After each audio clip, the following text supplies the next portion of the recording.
สวัสดีทุกคนวันนี้มาเจอกันอีกเนาะกับทีมงานเฮาบ้งมาลองปองแปงมันบอก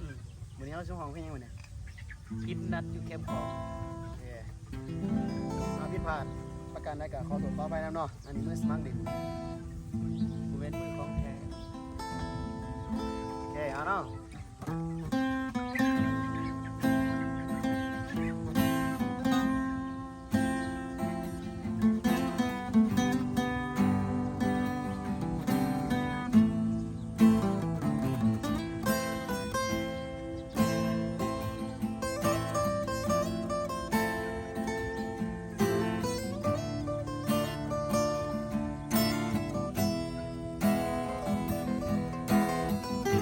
แต่ก่อนเขาสองฮักกัน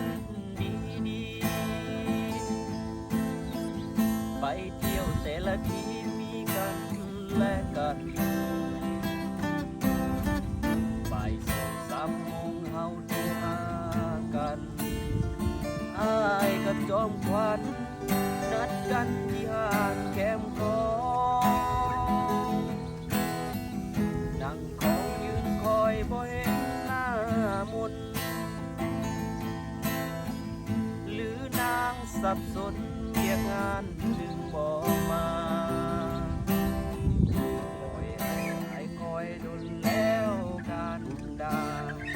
เจ็บปวดนักหนานัดอ้ายท่าแล้วมาบ่ถึงเลี้ยวเบิ่งซ้ายน้ำโขงที่ไหลผ่านสองฝากฝั่งน้ำคลองไหลหลังผ่านกลางหัวเมืองปากสีเหมือนดังจะบอกเตือนว่าใจนางโลเลคืนนี้แคมป์ของปากเสที่เหงาหัวใจสุดท้อวอนพ่อบาจีแม่มาลงจงเป็นพยา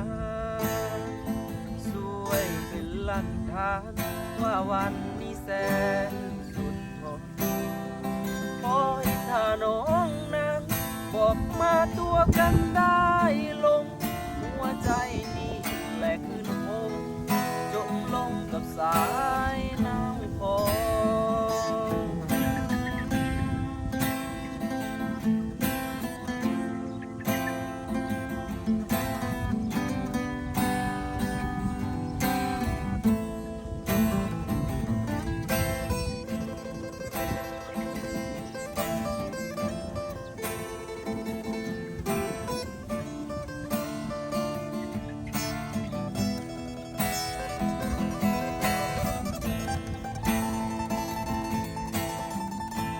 เลี้ยวเบิ่งซ้าย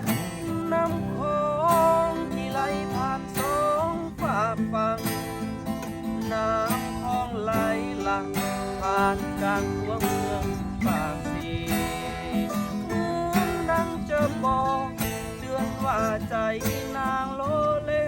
คืนนี้แคมป์ของปากเสยืนเหงาหัวใจสุดท้อ บอนพ่อบาจีนแม่มาลงจงเป็นพยานช่วยเป็นหลักฐานว่าวันนี้แสนสุดตรงคอยถ้าน้องนั้นบอกมาตัวกันได้ลงหัวใจนี้แหลกคืนคมจมลงกับสายน้ำ